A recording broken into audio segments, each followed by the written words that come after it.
Well, hello, everybody. We are back Wednesday, 5 p.m. Eastern, like we normally, usually, always are, except for last week, because people say I'm not an accommodating guy.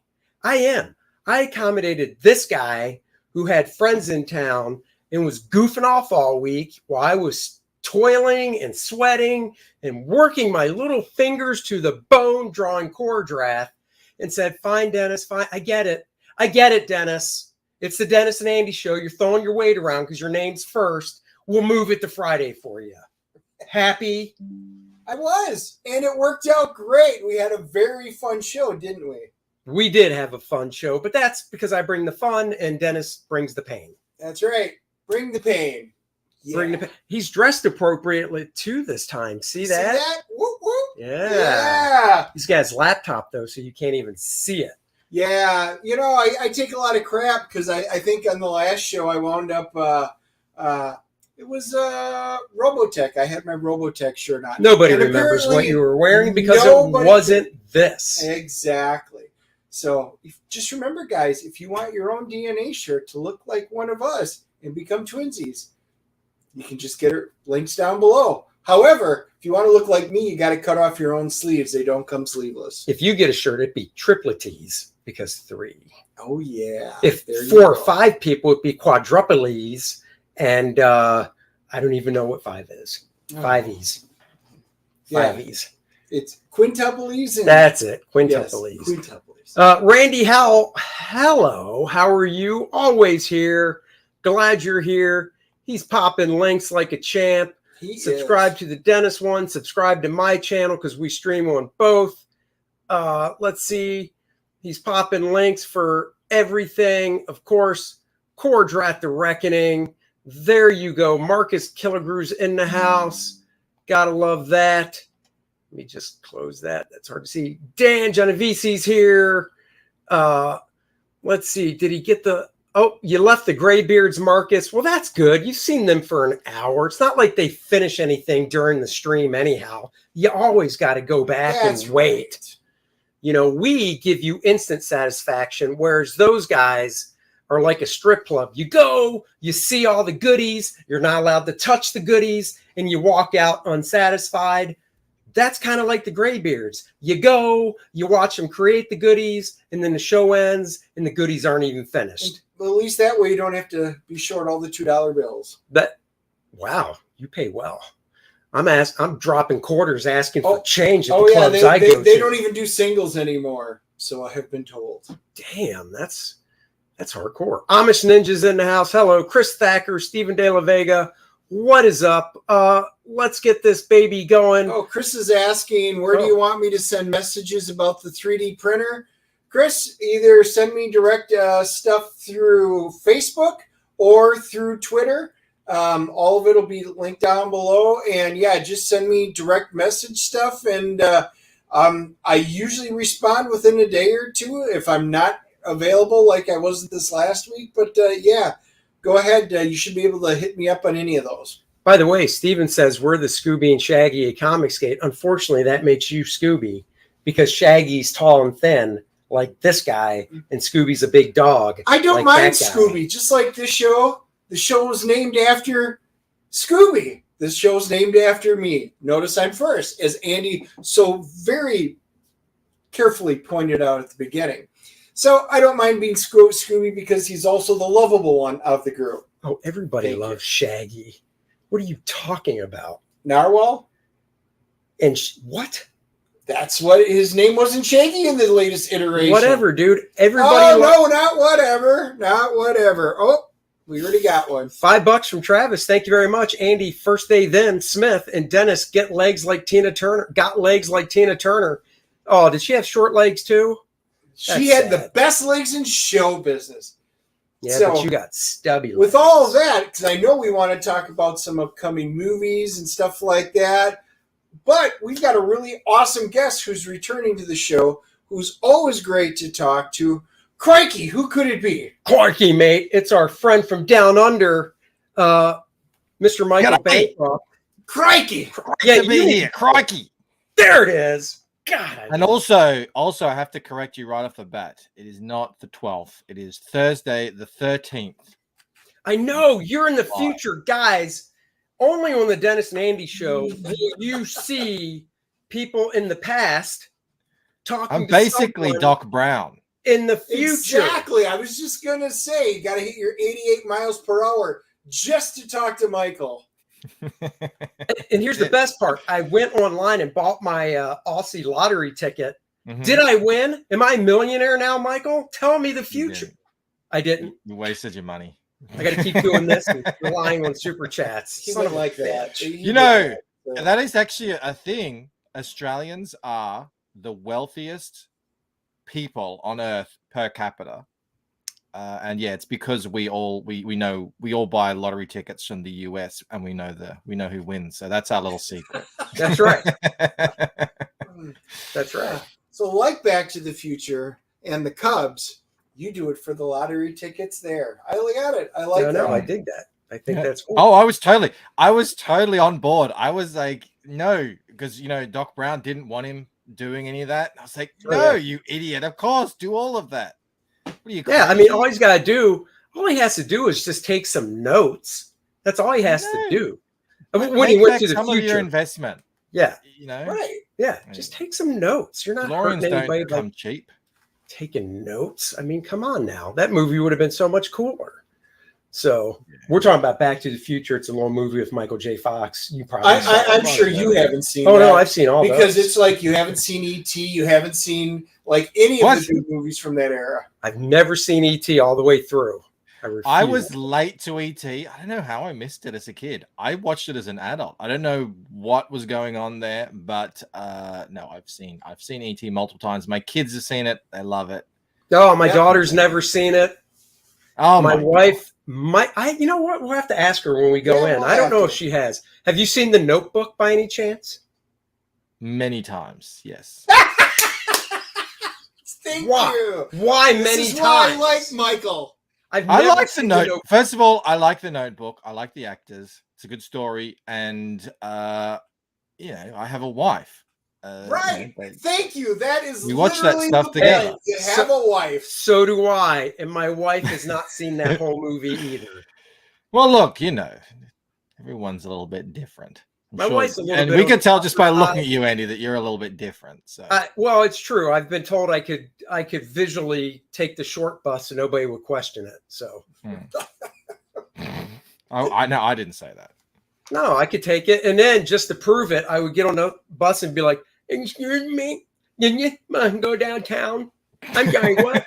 I can't hear you. What did you? Where did you? Lou Ferrigno told me to take this bus downtown." So, and they'd let me on, no problem. Then I'd limp a little bit. Easy peasy. And he gets a discount, so he does discount. This quite often when we get out. It's cheap. Robbing our most vulnerable parts of our society, Andy. Shame on you. Well, when you're an artist and know how to use Photoshop, those little things you hang from your rearview mirror with the wheelchair on it and stuff, piece of cake to make. Nobody checks them other than the cursory glance. Oh, he's got one. He's safe to park here. So, I mean, what I do is I used to. It's hard to show it on screen, but so when I used to do improv, which I don't know if I told you, but I did improv for a while, for like every weekend for almost 10 years. And when you enter a scene, it's good to try to have a specific character when you enter the scene. So, and I would literally do it, but you wouldn't be able to see it because of the camera. So I'll just describe it.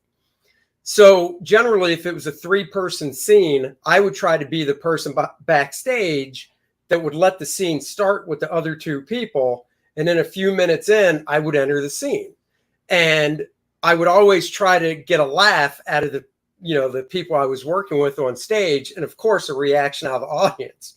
So sometimes I would enter by, I would be on my belly, but I'd be propped up like a push-up. But I'd be using my hands to walk. In other words, my legs were paralyzed and I didn't have a wheelchair. You were Lieutenant Dan. Right. He was. Exactly. And I would enter the scene that way, and the audience would always crack up. My scene partners would have a hard time keeping a straight face. And I would just walk around stage like that while we were doing the scene. So, you know. I'm sorry. I'm sorry I missed that site. Yeah. Maybe you'll be able to remake it at some point. You never know. It to YouTube. You never know. Yeah, there was a saying. We just need to film it and put it on YouTube. That's true. So obviously we are here for multiple reasons. One, we are going to talk about your new campaign, the Lucent. So we're going to talk about that. And I almost want to say Lucent Part 2, even though I mean, it is the second book, but I'm using the kind of the naming thing where each book is called a different thing. So the first one was called Waking Dream, and this one is called Painted Death.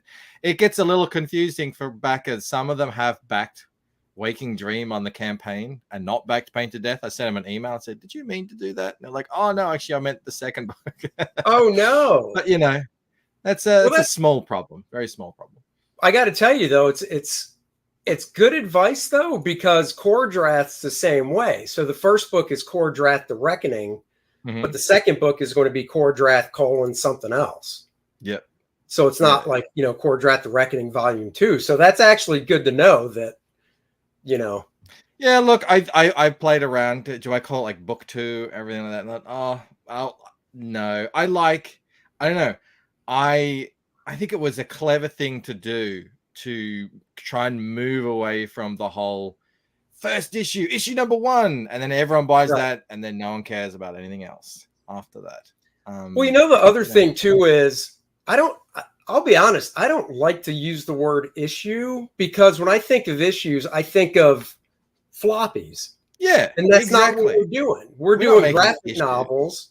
Issues is a monthly thing. I feel it's a monthly periodical floppy comic book, and we're doing much more like what the French do, where they put out bigger volumes. You could call them graphic novels if you want. Regularly. I'd be honest, I love it if we could basically start using the word album like they do. Oh yeah, I'm down. We could literally get that going for everybody in CG to go, oh, Cyberfrog, Red Extermination is the newest album,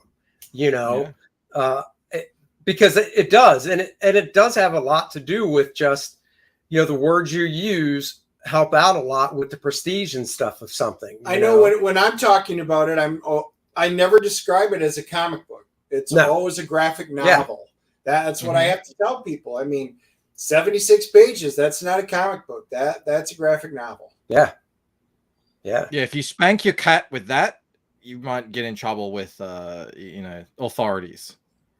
See, down under they say spank your cat. Up here we say spank the monkey.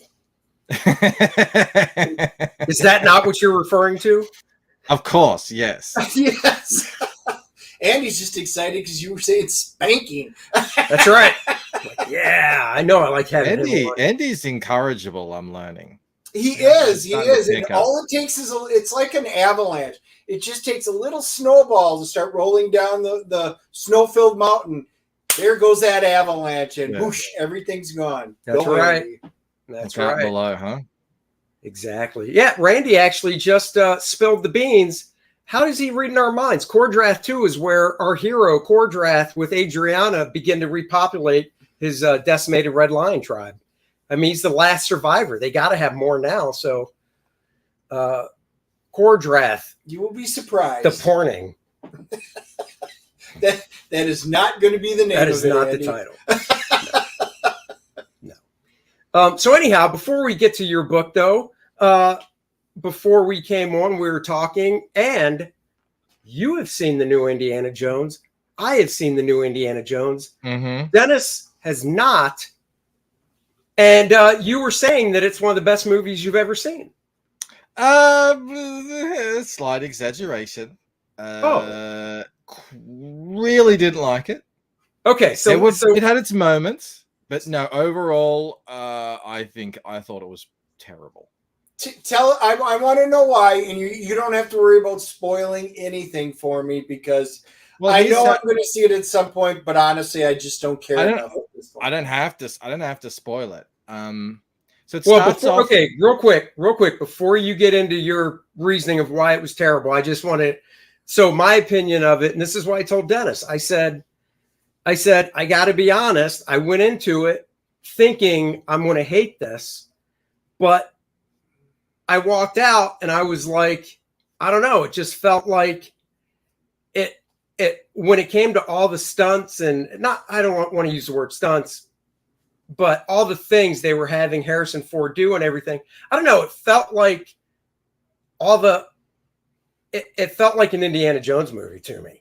Is I guess the only way I could say it. What you're describing to me sounds like how I went into not the Last Jedi, the other one, the Rise of Skywalker. Yeah. I completely checked out after the Last Jedi, and it wasn't even going to see the Rise of Skywalker. But my friend was like, "I'm taking you. I'll pay for your ticket and everything. You just come." So I went and I watched it, and I didn't care. I was like, "I'm going to hate this. This is going to be stupid." And I went in, and I just, without caring, ended up actually enjoying the movie. Because I was just like, oh, this is, a crazy ride. Look, they're riding horses on the back of a Star Destroyer. Fun, whatever. Okay, cool. And it didn't bother me, all the issues with the movie. Whereas with this, I don't know, even though I really didn't love Crystal Skull, I didn't hate it. I remember somewhat enjoying, I only saw it the once in the theaters.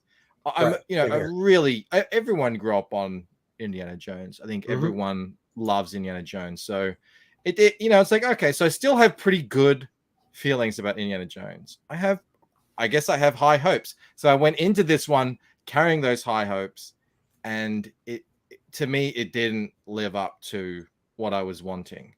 See, you went in with high hopes. That's the problem. Yeah. So it was a very different kind of approach to it. But so the movie starts off with like a 20-minute intro where he's young. Yep. And straight away, I thought, this is actually working. This is actually good. I would prefer that they just make movies about, 40-year-old Indiana Jones and just make more episodes, standalone instances. Right. And I thought, well, this looks fine. Why didn't they just make this movie? The whole thing. But I knew that at some point it's going to fast forward to when he's old, right? And that happened, and straight off the bat, and I'd just gotten done watching a video about pacing in film. Straight off the bat, that first, I don't know, maybe it was 30 minutes, maybe it was an hour. It felt like 2 hours to me of when it's in the 60s. It was, I think it was dragged. Oh, wait. When they actually went to his real age, you mean? Yes. Yeah. Yeah.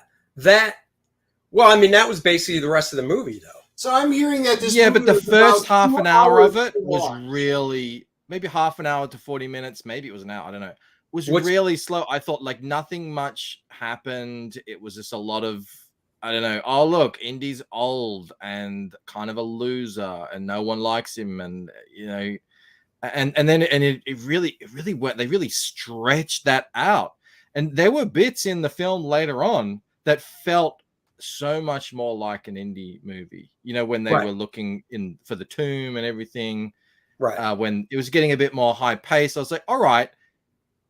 So at that point, when I was watching those bits, I was thinking, okay, if they had cut an hour out of this 2 hour and 20-minute movie, I think we could have had a decent movie in here, but it just drags. And I was like, they're like, oh, let's have Indy walking across the street. Let's have him going to class. Let's have him going to his retirement party. Let's all this stuff could have been out of the movie. But see, do you really think so? So it was bloated. That's how I think. So I did tell Dennis that, it was like 2:34, right? Time-wise, going by what they say on IMDb. And I did say that they could have edited out and made it a 2-hour movie. Because they could have done, I get that you want to show that he's retiring. That's fine. You could have done that a little bit faster, I think. So yeah, I agree with that stuff. I did, like I said, I told him, I said, I did feel it was a little too long. I guess my point was that in regards to all the crazy physicality stuff he was doing, it felt like on par with every other Indiana Jones movie. However, yes, he's a lot older. So, but I don't think some of the stuff he did in this one, I still thought was a little scaled down. I mean, you know, one of the big I don't really have any criticisms of that stuff. I think that was pretty, you know, par for the course, fine. I mean, you can laugh at, I don't know, all sorts of maybe little, you know, exaggerations and stuff, but I think they've always been in Indiana Jones films. I think that's my point. That's what that's what I meant when I told Dennis it felt like all the other Indiana Jones movies in regards to all the stuff they have him doing and all the characters doing are just so over the top. You just go with it, right? I watched a Midnight's Edge video on it, and I tend to agree with him where he said Indiana Jones is a take on those pulp stories, but you know, from that era, and I think that's where it works. And I just don't think, for me, it didn't work as well. They had to bring Nazis into the late 60s to get it to kind of feel more like Indiana Jones. Whereas I think if they just had made an Indiana Jones movie, you know, after the war, and just kept him do that de-aging thing, I think it could have been great. Well, and we would have, you know, my biggest thing with it is, and why I chose to go see Sound of Freedom instead, a much better effing movie than Indiana Jones.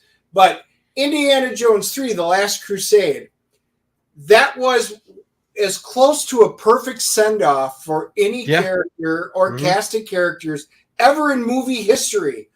Why in God's name would you take that perfect thing and then try and do Crystal Skull, which I thought was kind of a crappy movie, and then to continue with this, where you're just going to pass the torch to Phoebe?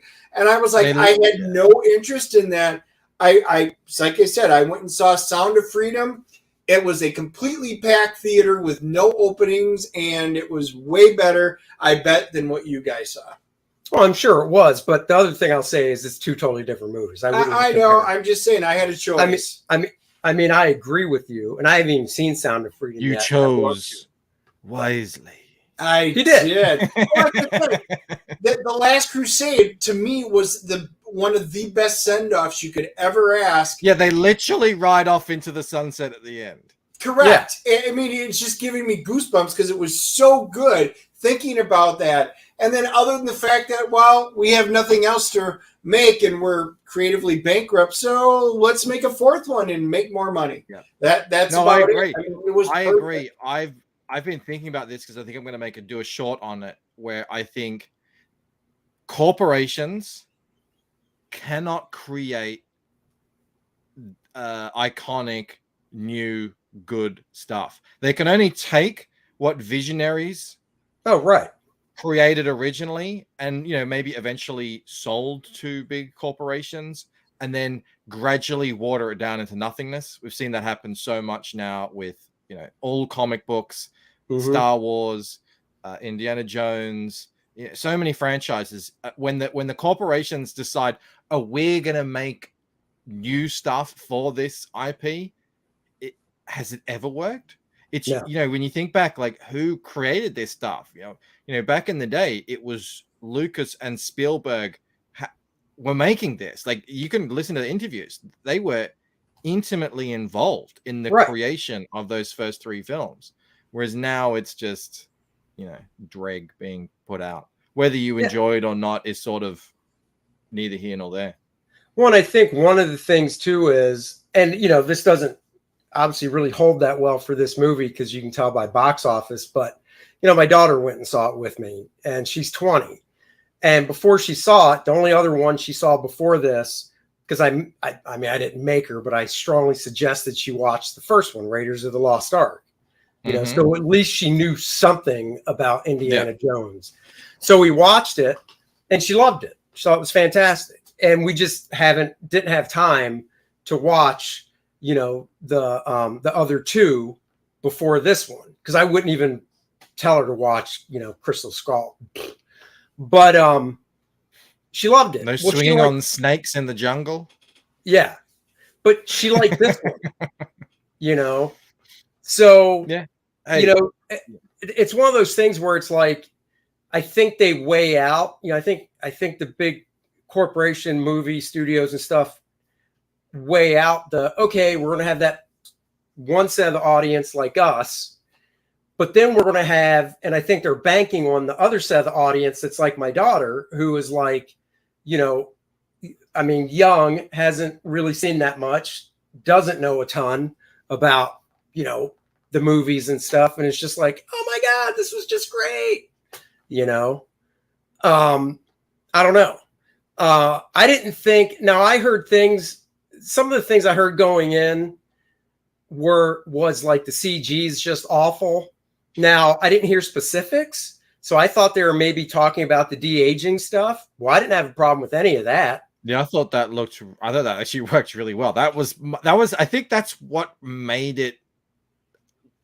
I think that's what really kind of ruined it for me, is I was just sitting there thinking that whole time, I couldn't enjoy it because I'm thinking, oh, this is going to end. I know this is the first 15, 20 minutes of the film. We're going to get to Old India after this. And this is working. Like, why couldn't this be the movie? That might have ruined it for me. Well, I mean, it brings up a great point, because you saw how good it was. And once again, the analogy I told Dennis was, if you thought Michael Douglas and Ant-Man looked good when they de-aged him, then you wouldn't have a problem with this movie. And I thought it was on par with that. And I thought that was fine. One of the nitpicky things, I had two nitpicky things about it. One was when they were racing through, was it Mumbai? I can't remember. But they were in those little carts, right? Mm-hmm. And I mean, even my daughter knows this. If you have a three-wheeler and you cut it sharp, you're rolling. And those things are three-wheelers. Well, yeah, that's true. That kind of ties back to you do have to sort of leave your credulity at the door when you head. I know, but there's a way they could have done, and I'm sure that's what those carts actually look like over there. But in all reality, they could have just swapped it, 2 on the front, 1 wheel on the back. And even if that's not what they are over there, I know for a fact I wouldn't have been like, well, that's not accurate. You know what I'm saying? And then I would have been like, oh yeah, cutting it like that. Okay. But the biggest thing was, this is the big spoiler, by the way. Okay. So the end of the movie, they go 2,000 years back in time. So they do time travel. Oh, God. They go 2,000 years back in time to that Battle of Syracuse, right? And the I don't know if it was a B-52 bomber, so I'm just going to say it was, unless you know what type of, big ass bomber plane. So we'll just say it was a B-52 bomber, right? So they crash that B-52 bomber with the few people on it, and it's a bad crash. The people died, whatever. But they go back to the present and leave the remnants of a B-52 bomber 2,000 years in the past. Now, yes. Yeah, and then that's how it ended up on the side of the thing. But then they were worried about Indy staying back because that would have, yeah. Oh, no, and I got all that. I'm like, we have archaeologists. We have dug shit up that's that old. This is a B-52 bomber made out of steel. What is that? That's going to be totally gone. There's not going to be anything electrical components, written history machinery about this giant metal bird. So, yeah. No, it just ended up on the side of a sarcophagus buried underneath. Right. It did. So before they went back in time, they were looking for this specific, I can't remember the dude's name they were looking for. But on the sarcophagus where they find the body, etched into the side is a bird, but it also has, attributes. Propellers. Plane. Propellers, yeah. And that's the first tip off. Indy's like, well, that's weird. This has propellers. And then when they take the lid off and there's the skeletal remains of the person that built the time traveling wheel thing, there's a watch. And as soon as I saw that watch, I was like, oh, that's so-and-so's watch. Yeah. So they go into the past, and that guy doesn't make it out because that dude's watch is now in the sarcophagus. Well, nothing you two have said makes me want to see that movie even more. I am so glad we're going to go see Mission Impossible instead tomorrow. Oh, yeah. I'm looking forward to that. Right? That's going to be kick-ass. Yes. I've seen... So usually, we go Thursday nights because that's when they open over here. Even though they say Friday, technically movies open at 7 p.m. or earlier now. Technically, they open Thursday afternoon, right? So we're going tomorrow night. I've seen so many people on Facebook that I know already post about it. One friend that lives in California has already gone to see it twice. And I'm like, holy crap. I'm staying away from all spoilers. Oh, yeah. I want to see it all natural. And this baby clocks in at 3 hours. So. Wow. And it's part 1. I know. Exactly. So 3 hours? That's a long time to be in a cinema. That's. Yeah. Like, at first when movies, for the longest time, for us, because I know we're a little bit older than you, but for the longest time, I'm sure you remember, somebody would go, "What's the average length of a movie?" And you'd go, hour and a half. Yeah. And then it got to 2 hours. And you're like, 2 hours? That's cool. It costs a lot for a movie. That makes it feel right. Because an hour and a half, that's TV. 2 hours is good, right? And then it got to like 2:20, 2:30. And you're like, well, if it's a good movie, it goes right by nice and quick. But if it's not, you feel the pain.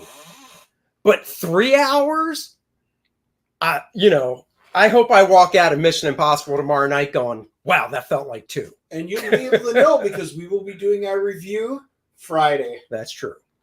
So you need an intermission at 3 hours. That is ridiculous. You do. Didn't they do that with one of the Lord of the Rings? Yeah, Wasn't there an intermission? Or was that because it was 4 hours? They did on the extended version. It was a 4-hour movie. And yes, they put an intermission in. Okay. So they did have that. So yes. Dude, this guy can barely make, and I'm not joking. Usually I bust his balls about stuff and he'll go, "Oh, that's not true." He'll agree. We'll go to a movie that's an hour and a half and he'll have to get up to hit the can once. Yeah. Like, not an hour and a half, but yeah, I don't think I go to a movie anymore without having to leave halfway through. See?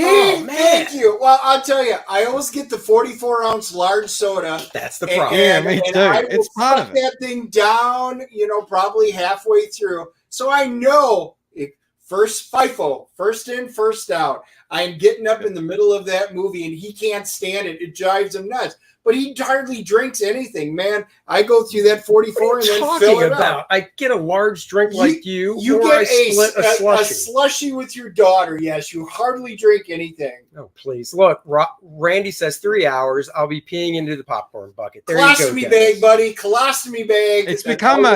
It's become a skill that I've developed where I can sense when is the time to go. So you're like, all right, now I think this scene is probably a slow scene, and you just kind of run out. Well, here's the thing. I don't know if it's still available. I never downloaded it because I wouldn't need it. But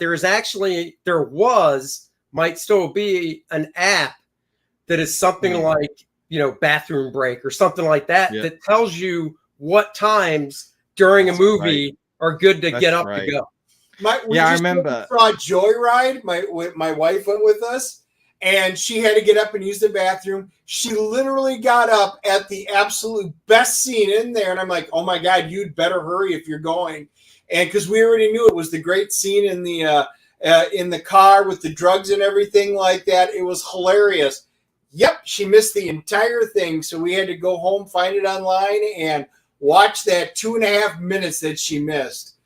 She did bad. I remember Endgame. I went when Thanos was talking with Gamora one-on-one. I'm like, all right, this is just going to be a little bit of characterization, a little bit of a little bit of father-daughter development here. So I went out, and I was right. I watched it again on the TV, and I'm glad I saw it eventually. But I didn't need to see it in the cinema to know what was going on. So I made the right choice there. You did. All good. There was. We went and saw I can't remember that. Like I said, I'm so bad with movie names. The latest Jennifer Lawrence movie, it's a comedy. My daughter and I went and saw that. 10 minutes before the end of the movie, they had to evacuate the whole building because of a gas leak. I was like, you have got to be kidding me. So, and he doesn't mean the Taco Bell. No, oops, gas leak. So actual gas leak. We came home. Everybody knows there's sites out there where you can find movies you shouldn't watch on those sites. We found it, really crappy version, but it was only the last 10 minutes. So we saw the last 10 minutes because there's no way I was going to go sit through it again. I mean, it was a good movie, but I'm not paying for it twice and all that. So even if they gave us, I mean, they gave everybody, you know, a comp ticket, but you know, so you know what? I hear that's what they're doing with that's Sound of Freedom. Like they have the house lights turn on randomly and turn off the air conditioning and all sorts of stuff. People have been saying all kinds of crazy stuff about cinemas messing with the audience on that one. It's weird. Really, yeah, huh? I'm glad you didn't have any of that experience, Dennis.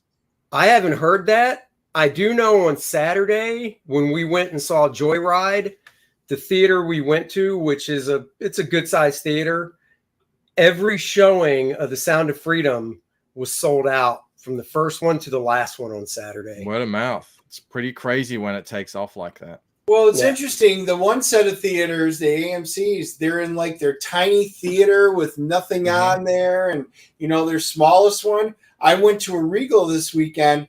It was like their big IMAX theater. And when I got tickets, there were only 8 of us in it. I'm like, oh my God, this will be kind of nice. I thought it would be. By the time the movie came around, there wasn't an empty seat except for a few in the very front row, right in the middle. That's it. Every other seat was taken. Amazing. This goes to show, doesn't it? Like you can break through and beat. Well, I mean, not in, you know, massive numbers, but certainly in, you know, audiences after a few weeks. Like you can, it's really crazy how that's all gone down. Yep. Yeah. And speaking of awesomeness, look at that. Your new campaign. Hello. And you're doing this, if I'm correct, and we do have the link in the description below for Michael's new campaign. And Randy's been popping it up there, so you guys can join us by looking at it while you're watching us. Now, am I correct? This is 100% on the site, you know, your site for the funding. It's not on anything else, or what's the deal? Absolutely correct. So yeah, I built this site through Shopify. I mean, I didn't start from scratch. And Shopify is great because it integrates with YouTube. So, you know, every time I stream, I actually have my campaign perks underneath my stream when I stream, you know, so people can just click directly through there. Yeah. I built this site as my kind of home base for the Lucent. That part is I'm still kind of building that out. That, you know, there's got a homepage and everything. Eventually, I'll have characters on here. I've got like little updates here of, you know, what I've done, breaking stretch goals and stuff like that. You can learn a bit about what the story is. You can watch a trailer, all that sort of stuff. I don't know if you've seen Reenie's site where she's got character descriptions and maps and all sorts of stuff. I'll build that out, you know, over time. But you can click through to the campaign, and it's got most of the stuff that you would find on, you know, on a normal platform like Indiegogo or Kickstarter. Actually, I think it works better because you also get the you know, certain bonuses that you get on a web store. You know, there's a cart, you can use coupon codes, all sorts of stuff. But, you know, you can see the number tick up. We just passed 46,000. So thank you very much to that's cool. Got me there. Yeah, that's pretty nuts. And that I've got to write it here. Actually, I've got to update that. But at 50,000, I'll be doing a fan art contest for the first time ever. So that's going to be exciting.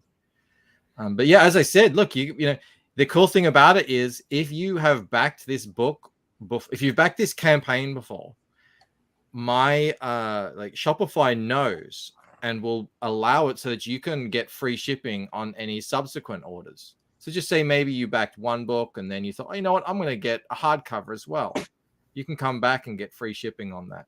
no problem. Now, but T-shirt.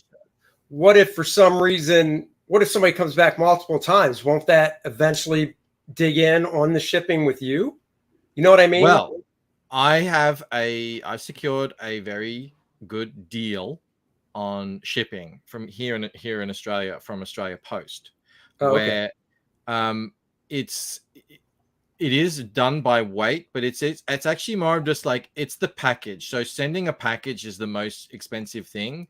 The extra weight doesn't actually add a whole lot of price to my shipping. So I am offering $15 flat shipping on this campaign to the pretty much international. So you can add as much as you want and you'll pay $15. That's it. Wait, you can ship from there to here for 15? Yeah. Wow. See, we've got it's a lot. Yeah. It's not the same as what you guys pay. Oh no, but what I was going to say is, so we have over here, and it actually gave me an idea. It might be something just for us for in the States to try and do. So the post office over here does have a thing they call flat rate shipping for priority mail, and they have 3 different size boxes, and their whole tagline is if it fits, it ships. So let's say you're using the largest box, which is probably 4 inches high. If you can fit, you know, if for some reason you're throwing just one book in there, well, you're going to pay, I'm just making up a number, $12. But if you can fit 7 or 8 books in it because it's 5 inches high, doesn't matter what the weight is. I mean, they did, obviously it gets to a point. If it's 75 pounds, they're going to be like, hey, get the weights out of the box. But filled it with gold. Right. But it's books. So, you know, if it all fits in one of their priority mail boxes, it'll be the same cost within, you know, the United States. So, I mean, that doesn't help us for international, but it does help for in the States. So actually, that's not a bad thing. So that's cool. Yeah. So that's what I did. Essentially, I got in touch with a sort of business liaison at Australia Post, said what I'm doing, what I need. And what I really needed was I need to be able to add books and not have it tick over some arbitrary number and then double the shipping price. Right. And he said, well, that's actually how, you know, we have something perfect for you where it's more just, it goes by weight. The big cost comes with the fact that you're shipping a shipment. So that's the initial cost. And then, you know, if I add a book, 2, 3 or 4 books, it's a little bit extra, but it doesn't double the shipping, you know, it's just, you know. Oh no. And I mean, that's what we do when you buy another book from us, it's the same thing. It's like, I think I did tack on like just $1, but you know, $1 extra is a lot better than, like you said, oh, it's $2, you know, if it wouldn't be double. It just wouldn't. But the way I know, right? But the way it's structured is, and this has to be the way, is at the lowest, so the cheapest tier, just say you get 1 book. Yes. It's $28. I've got it set in Australian dollars there. Hold on a sec. Let me and there's another thing I can do really easily here. I can just I was gonna say, so with that with the site, you can switch it over to different currency really easy. Yeah. Oh, cool. Usually there's a little pop-up that'll let me know. There we go.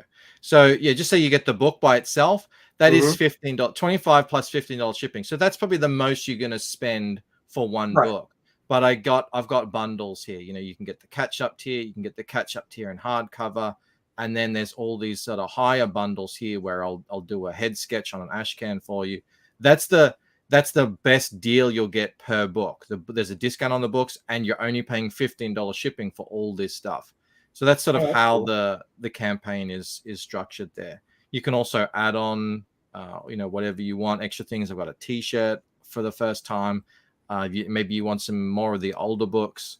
There's puzzles, because who doesn't love puzzles? You love puzzles, Andy. Surely you love puzzles. Well, I'll be honest. My wife and daughter love puzzles.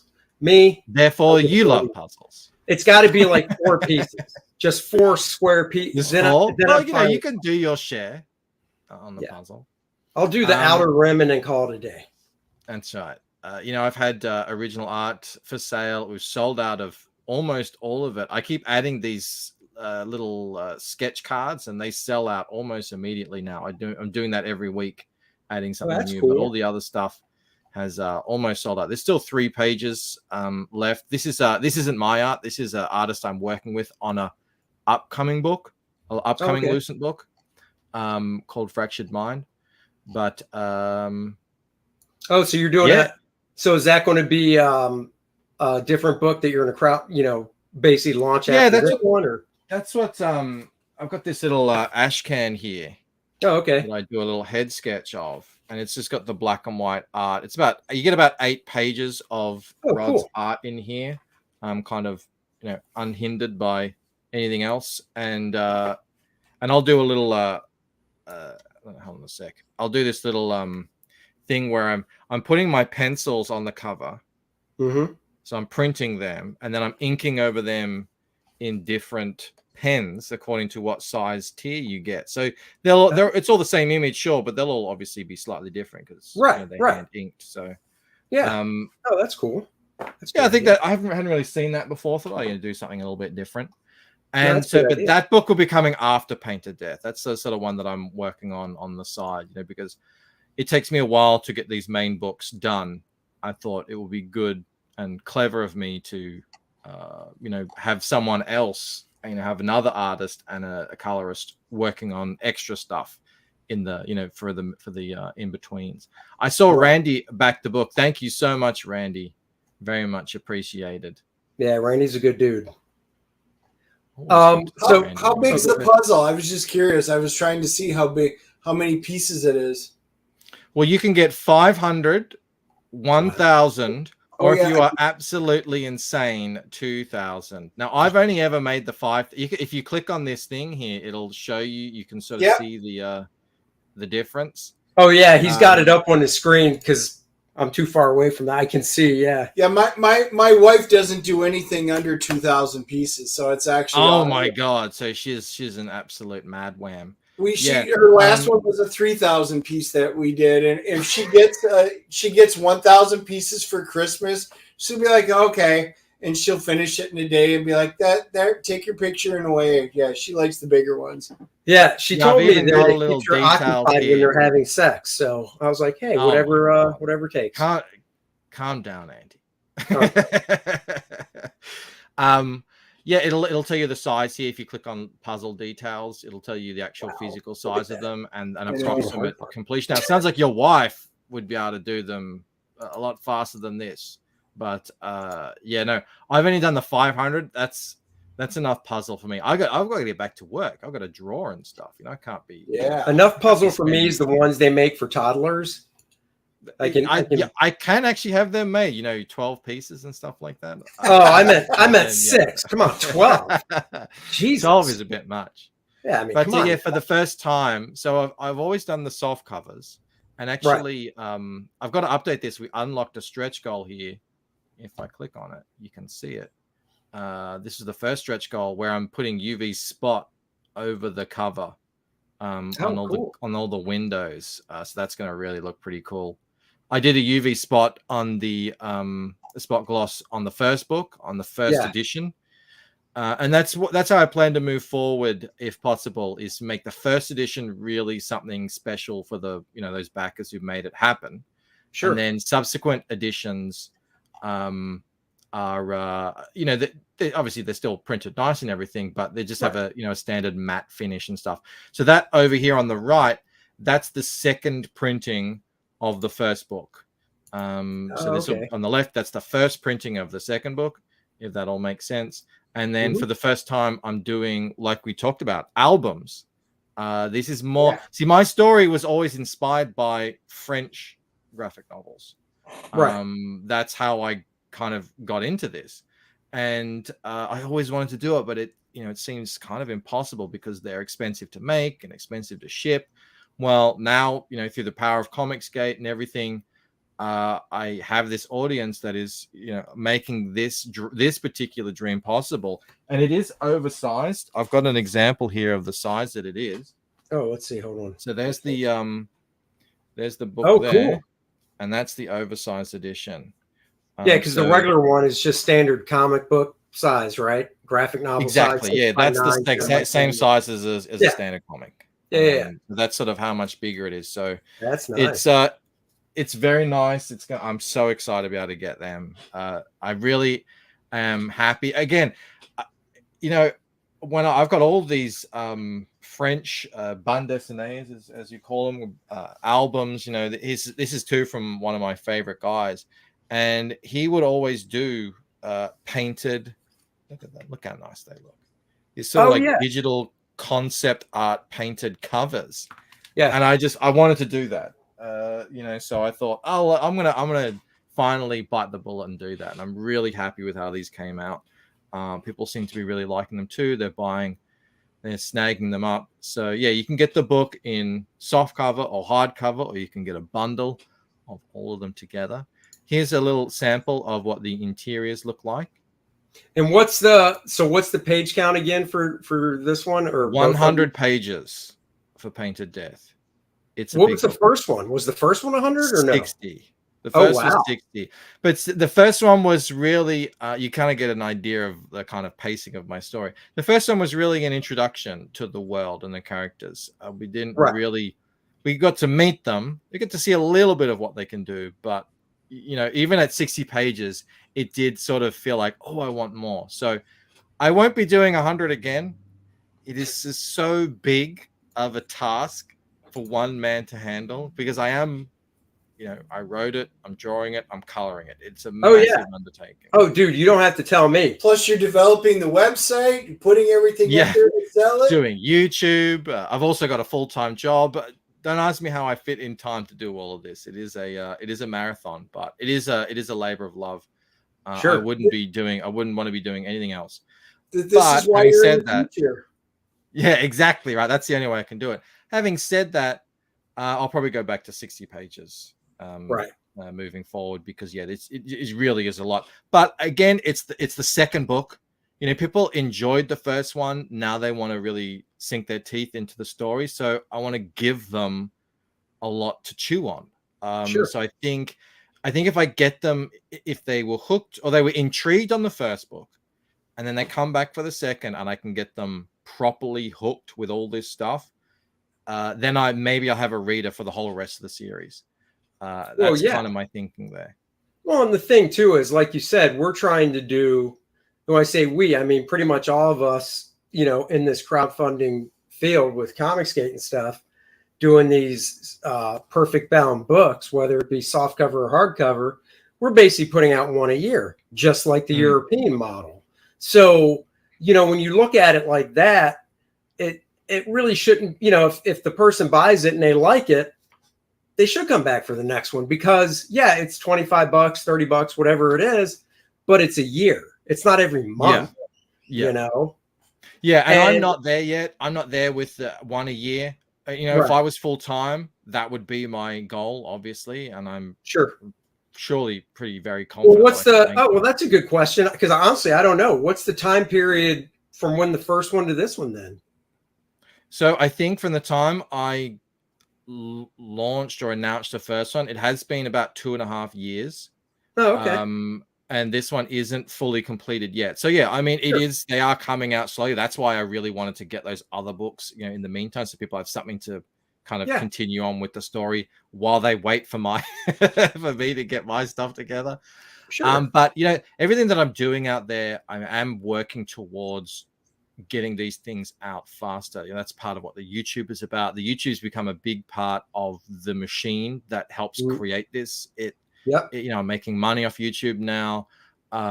You know, it is sort of working towards that. But it is, you know, I did come from nothing really in terms of the comic book scene. You know, when I started this, I knew no one in comics. I had no experience in comics. I had no network, no contacts. So, you know, I did always know from the beginning that this would be a long, slow journey towards this becoming the thing that I do. And thankfully, people have been incredibly patient. They understand, you know, that I do have a full-time job as well. I'm doing other stuff. So they're understanding of that. But I think at the end of the day, I would love to get to that point where, you know, these were coming out once a year. That would be amazing. Well, it's like you said, though, it's a marathon, not a sprint. Even for you know, people like me and and Aaron and Graham, who've been doing this for a long time. Yeah, we're trying to get one a year out, but it's still, it takes a lot of time. It takes a lot of work when you're handling, every aspect of it. I mean, Dennis is learning that just from being the writer and helping out when other aspects of Kor-Drath.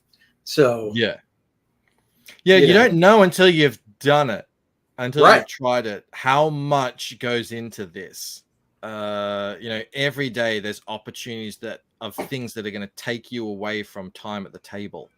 But you really have to figure out a way to get that time to work on the book and make sure that's a regular thing every day. And it's a constant ongoing struggle. But like I said, I mean, I wouldn't want to be doing anything else. I love doing this. I love that people love what I'm doing. I got a tweet. I got a tweet the other day. I've pinned it to my Twitter. It was it's like real, like this is the sort of thing that spurs me on. Someone said, I'm blown away by the quality of your products, and I was not expecting to get all the prints that I did. Everything is gorgeous.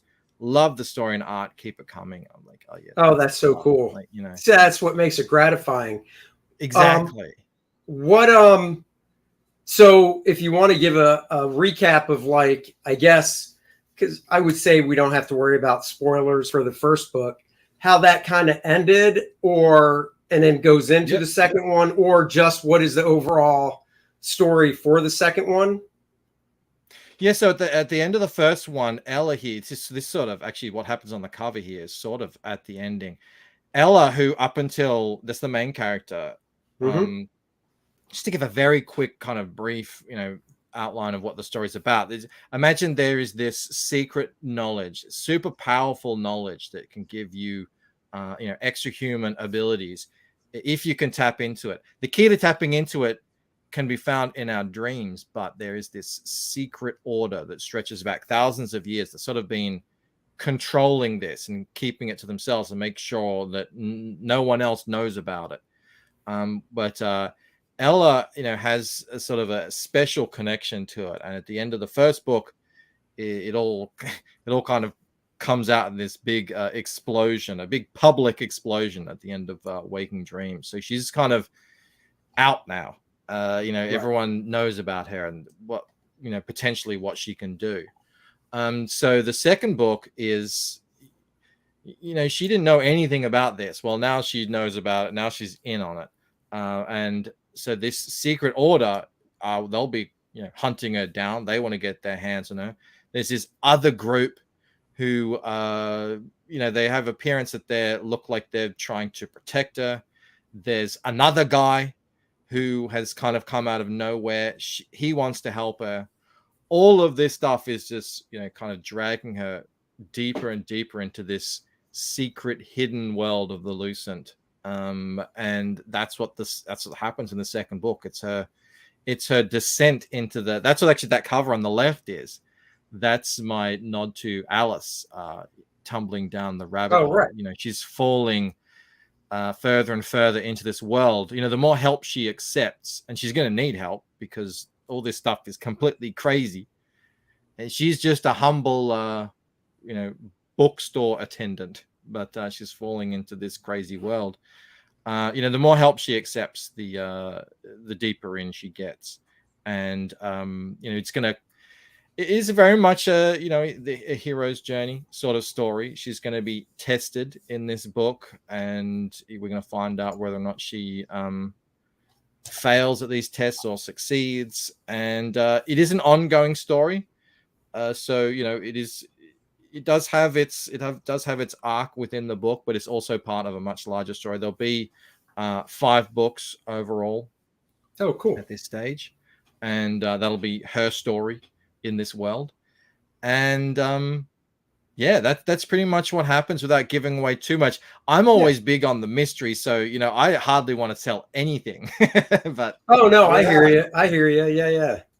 What so looking at your site, you've got the countdown clock at the top that says 12 days, 18 hours. So is that like when that countdown ends, is it over, or is there like an in-demand thing like Indiegogo does, or what's your deal with that? Well, I think I'm going to stick to the way we do things on Indiegogo, where you do a first 30 and a second 30. What I will be doing is, these ash cans here with the, with the inked covers, they're going to come down and they'll just be the books, which some people might actually prefer, because then I'll know exactly how many of these ash cans I need to print. I can get them printed. I can start actually, starting on the drawing of them. Some people might actually prefer that, because maybe they don't want the ash can. They just want the 4 books at a slight discount. Whereas now, if you want to get all the 4 books, you've got to get this bundle and then add on the other book. I'm talking the discount's going to be like $5 or something, but it's still a discount. I might add on one where there's all 4 books plus a t-shirt, maybe all 4 books plus a puzzle. I'm not sure, but they'll come down, and then we'll head into the second 30 days. When all that finishes, when it's the full 60-day period, it'll just become a online store. Right. At that point. That's cool. What's your estimated arrival date for the second one? I am looking to get all of the coloring done by the end of this year. Okay, cool. I do have, I think it's about 12 pages left to finish. They're at various stages of completion. So, the last one took me a year to finish from the start of that. That's printed and delivered. It does take a while for all that to kind of happen. That was, a 2-month process in of itself. So, I'll give a firm date at the end of this year as to when I expect to be delivering. But obviously I'm working on this thing every single day to get it done as soon as possible. But I'll be updating people on the exact date. But the first one I was able to get out within a year. So, I'm expecting the same thing. Like it's about, in terms of drawing, it's about 75% done. Colors at the moment are about 30% done. So I'll have a much firmer answer to that towards the end of this year. Oh, that's cool. No, I didn't know if it said, because I'm far away from the screen. So when you were it's at the moment of being a bit sneaky, I say this is a pre-sale item. Product will ship once book is completed. That's where I'll add estimated shipping date towards the end of this year when I've got, because I don't want to make any promises that I can't, that I'm just going to struggle to keep. Having the job, it really does throw a bit of a monkey wrench in production schedule, and you just never know what's going to come up day to day. But dude, I'm actually really productive at the moment. I'm like, this has got me so amped, because I want to get started on the 3rd book now. So that means I can't say enough how much I just respect you guys that do this, have a family, and have, like you said, a regular job as well. Because I can't imagine, because I just do this, and I would love it. Yeah, it's all I can do just to get what I have to done in a week with a family and doing this. I couldn't imagine if it's like, and now go do this, 9 to 5 as well. I'd be like, oh. So well, look, I'm, that's what I'm working towards. That's the dream. I think, there are fleetingly few people who were able to sort of make that work by themselves. But I think that's probably how it should be. This isn't the sort of thing that you can just do. You can just start and I'm going to be a comic book guy and everyone's going to come and throw money at me. I mean, it's years and years of grinding and work, and, guys such as yourself, you've already sort of put in that time working in the industry. Now you get to do this for yourself. Whereas I haven't really done that. I came into this game in 2015, very much as a hobbyist, amateur, and just, started putting my stuff out there, and gradually over time, people started digging it. So it's sort of grown from there, but it's going to continue to grow. So, and it's like you said, you see the growth, and I think that's the most important thing. And as long as it's obviously in the right direction, which it is, I think you'll get to a point where you will be able to just do this, and you'll look back and be like, yeah, that was a lot of work at this point, but now, it's paid off, and you're just doing this. So we just got another backer too. Thank you very much. Oh, cool. Very nice. That's the Dennis and Andy. That's the DNA bump. DNA bump. All right. Okay. That's right. We call it the DNA bump. I like it. I think it was either AJ or Randy that named it that, and it's just kind of stuck. One of our viewers named it that. I think it was Randy. So Randy comes up with all the good stuff. That would make sense. So he's a good wrench. He is. Yeah, every channel needs a Randy or a Mo Biggs or all those those I call them, they're sort of like store greeters, but they're chat greeters. That's right. That's good. The DNA splash. I do like that. The Hyper says it's the dandy. Yes, it's the dandy. The dandy. A little yeah, okay, we'll go with that. Another DNA bump, and you'll get a tramp stamp. I mean, Dennis will. I won't. Yes, because I have lots of stamps. Right. You've got more space back there to cover for a tramp stamp than I do. Yeah, I do. So it would fit better. Well, cool, man. Well, I'm glad you came on the show, and I'm glad that this one's doing. I mean, because it's only been up for 12 to 18 days. Yeah, it's shocking, actually. We smashed past the full 60-day funding period that we got on the first book in 6 hours. Really? We broke the full year and a half long funding period and in-demand period of Waking Dream in under a week. That's awesome. The backer numbers, we're getting there, but I didn't get 581 backers until months and months. Sure. So to be looking at that number now after 18 days, it is very humbling. It is amazing and very encouraging. And again, like I said, I mean, this has got me pumped. I am working so hard right now because you have that sort of that level of support. All you want to do is just deliver and have people have it in their hands and talking about it and sharing it and everything like that. So, well, we over the weekend, so I'm on page 70 out of the 76.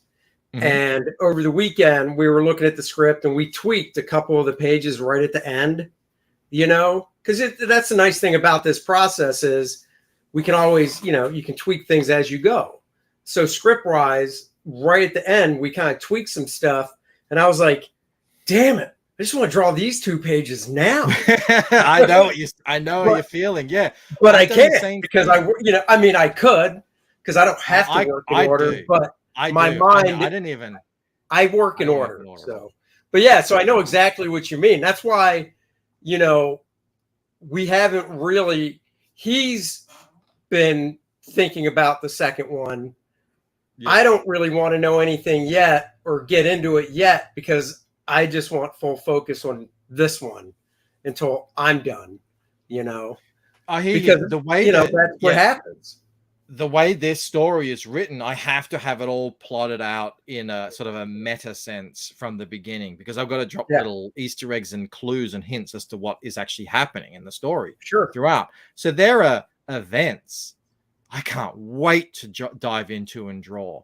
But I'm actually a little bit happy that I'm not drawing them yet because I'm getting better as an artist. And there were things in the first book on my first go at drawing them didn't really work the way I wanted to. I continued on and, started drawing the second book. Actually went back and sort of redrew a couple of panels and stuff before the release before the crowdfund of the first book, because I was like, oh, I've gotten that much better with my skills. Now I can actually depict it so much closer to how I'd originally envisioned it.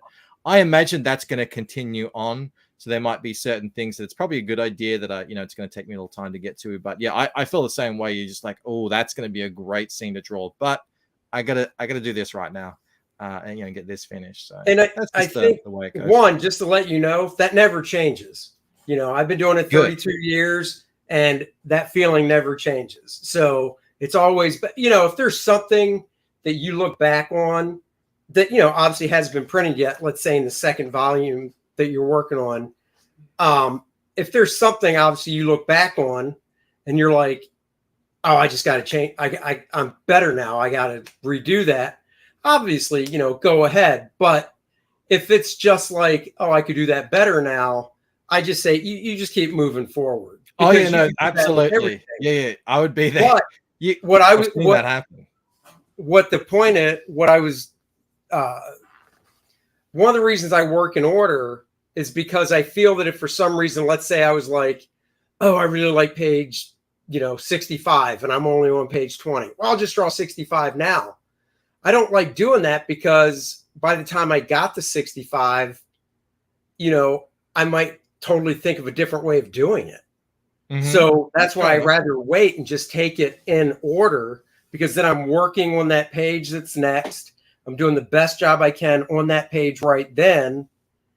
And then when I get to that 65, even though it's been percolating, things might change. And I might go, oh, yeah, I did think of it that way 2 weeks ago, but now I'm here and I think of it this way and it's better. It's good that I didn't draw it 2 weeks ago. You know, to quote a good coach, be a goldfish. Get flushed down the toilet when you die? No. Oh. Wow, nobody here's seen Ted Lasso, so it's I have, but you know, I don't try to get my wife to watch that, but she's being very standoffish. So my wife's hooked now, so we're plowing through it, and it's all about be a goldfish. You know, goldfishes don't remember more than 10 seconds, so they immediately forget everything after 10 seconds. Be a goldfish, Dennis. That is me. You are a goldfish. I have always said that. Because I can't remember the names of shit from Indiana Jones that I saw a week ago. I can't remember the name of the Jennifer Lawrence movie I saw a week ago with my daughter. You can't remember my name half the time, so I have to point at the screen. Doug, stop it. Exactly. Come on, Doug. Danny, just stop it, Danny. All right, Mitch. Well, it was good having you today.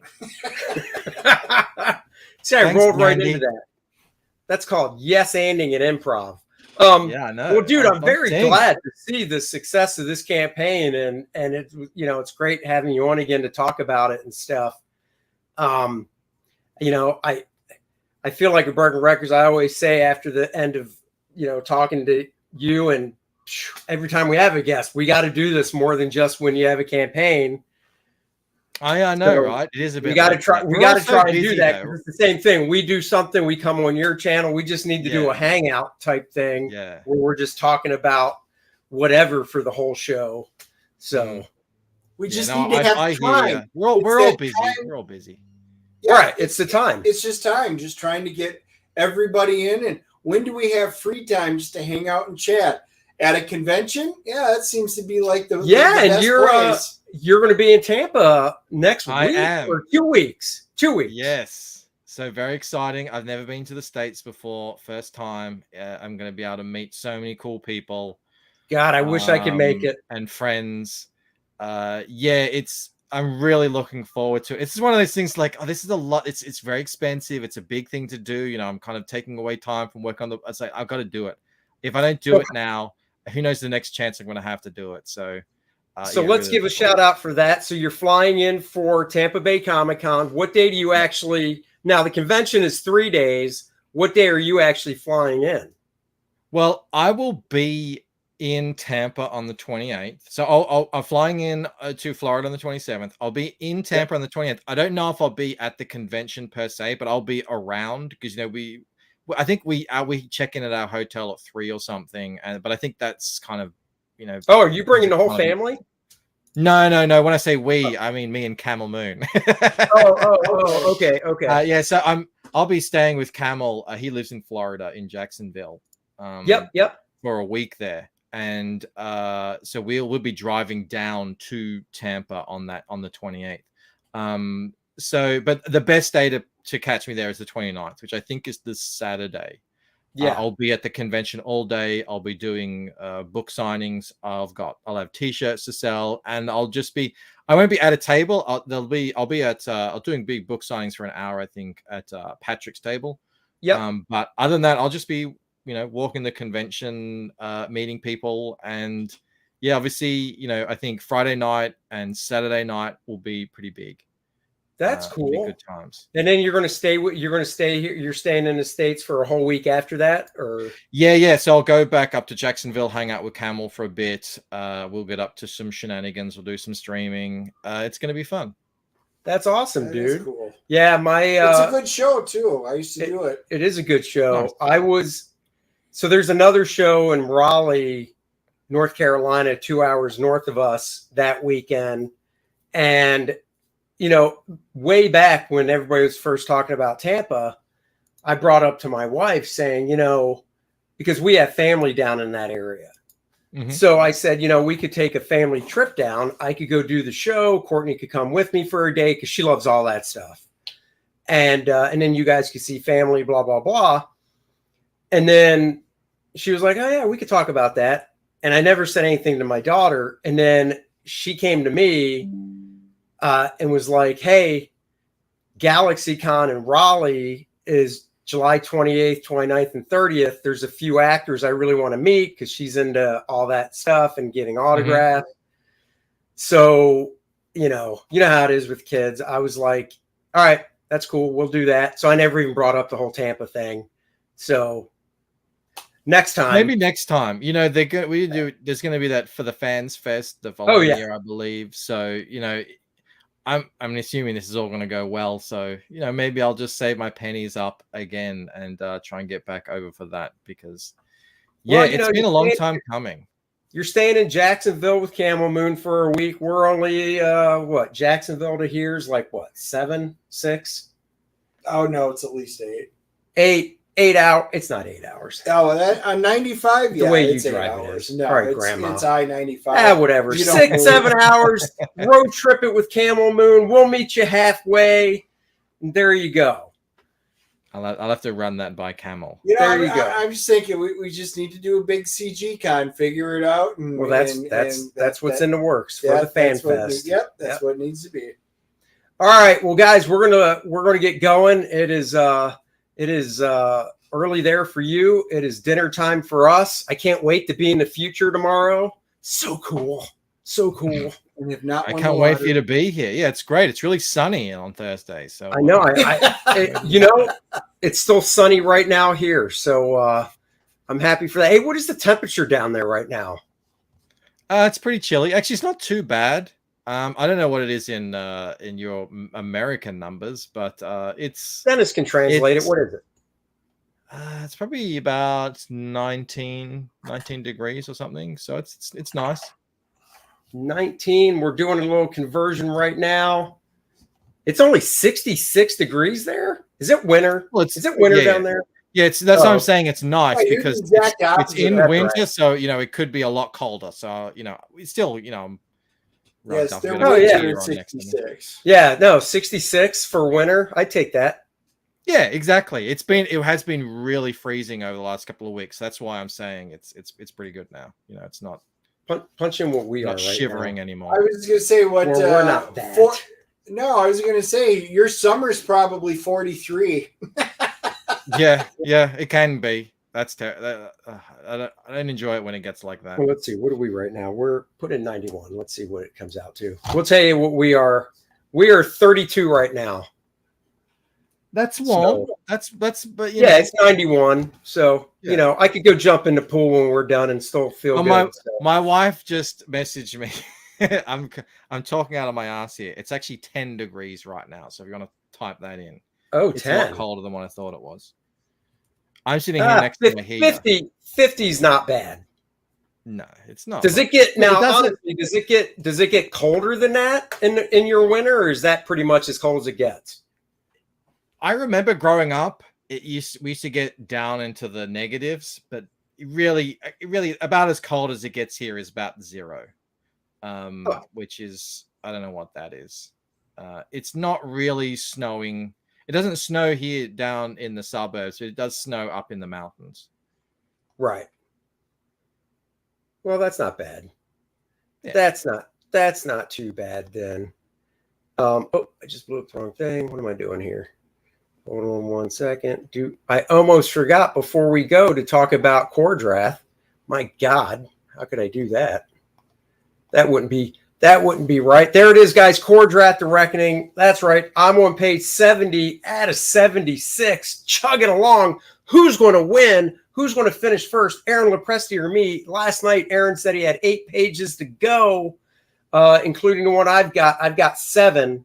So we'll see. You know, unlike Aaron, though, I kind of care about the quality. So I'm going to take my time. It's not a competition or a race, guys. Kor-Drath, The Reckoning. Isn't that what he always says? It's not a competition. That's what he always says. But you know, and he'll be the first one to bring up that he's ahead. When you're not on camera, he's like, it's a competition, Smith. Don't you forget it.